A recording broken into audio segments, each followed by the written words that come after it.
So that gives the background of why the commission, the CPUC, decided to grant PG&E's request and the other parties to close Diablo Canyon by 2025. However, there's actually other components. The parts that Tim was talking about is the state's renewable portfolio standard program. That's what he was emphasizing. And that is the renewable energy that utilities and community choice aggregators, direct access providers are required by state law to buy. And that, of course, as he showed, was 10 times the capacity of Diablo Canyon. But that is only one fraction of the state's clean energy policies and programs. And I'd like to emphasize that. And in the graph that he showed that was actually from PG&E's own testimony of all the resources that are displacing Diablo Canyon, PG&E actually recognized these other resources. One of them is rooftop solar, which is not counted towards the state renewable portfolio standard program. This is not bought by utilities, it's bought by customers privately. Currently, there is online about 12,000 megawatts. In other words, almost 6 times the capacity of Diablo Canyon that's been built by customers in California, with an additional over 1,000 megawatts being added every single year.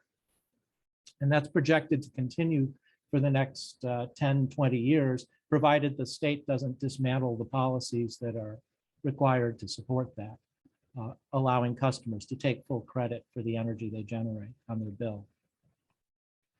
So another resource that exists is energy efficiency. And there's a law, SB 350, that was passed, I believe it was 2016. And it required that utilities and the state as a whole double what's called the additional energy efficiency that was beyond what was already expected to be accomplished. So the term was doubling additional achievable energy efficiency. There's actually 3 layers. There was a baseline efficiency, there's additional efficiency beyond that, and then there was the doubling of that SB 350 required. The Energy Commission did a report on how much efficiency that would save and produced a nice graph. I'm not going to try and struggle with the displays on here, but what I'll say is that adds, according to the Energy Commission's graph, about a Diablo Canyon worth of efficiency savings every 3 years between 2017 and 2029. So that'd be replacing Diablo Canyon over and over and over and over again every 3 years. That's just energy efficiency. So you have energy efficiency, you have the state's renewable energy program, you have rooftop solar, all doing this. And that's not even the extent of it. The state is also phasing out coal generation, delivering power to California, and is nearly completely phased out.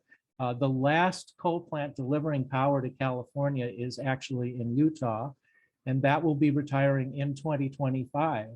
And it would also erase about a Diablo Canyon worth of greenhouse gas savings. So the state on a whole has covered replacing the savings, whatever savings there is from Diablo Canyon in terms of greenhouse gases, many, many times over. So my question is, how many times do we have to replace Diablo Canyon before we as a state acknowledge that we've actually replaced it? 10, 20, 30 times? Because that's where we're headed, and we've already replaced it many times. We could have already retired it as far as our greenhouse gas trajectory is concerned. The story is unfortunately more complicated, which is that the community choice programs have left PG&E in droves. That nuclear power plant is designed to provide power for PG&E's own retail customers. And the majority of those customers have left for the community choice programs.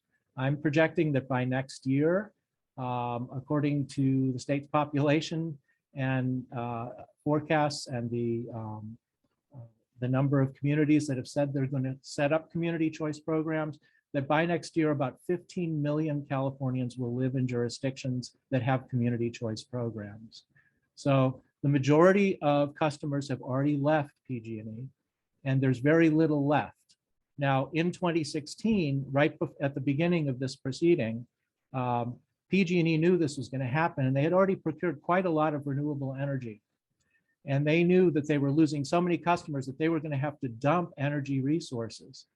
And so they chose first to take the natural gas out of their mix from their own natural gas power plants. They continued to produce greenhouse gas emitting and power from their gas plants and selling it on the wholesale market, so it wouldn't count to their customers. It was kind of a bookkeeping trick to make it look like they had low greenhouse gas emissions. But they kept losing customers, so they started shedding renewable energy. And they shed about 40% of the renewable energy they had, dropping from 22,000 gigawatt hours. Now, mind you, Diablo Canyon produces on an average about 17,000 a year. So they had more renewable energy in their portfolio than the full value of Diablo Canyon. And they dropped about 10,000 gigawatt hours by 2020, which was about the minimum that they could do and still comply with state law. In the subsequent year, they started increasing it again. But the whole narrative that Diablo Canyon needs to be quote unquote replaced with renewable energy is exactly the opposite of what happened. They would have had 2/3 renewable energy today if they had kept the renewable energy they already had in 2016, and instead they dropped it as much as they could to about 1/3. So that's the history of it. And in that sense, one can say that they dropped this renewable energy in order to keep Diablo Canyon online and justified.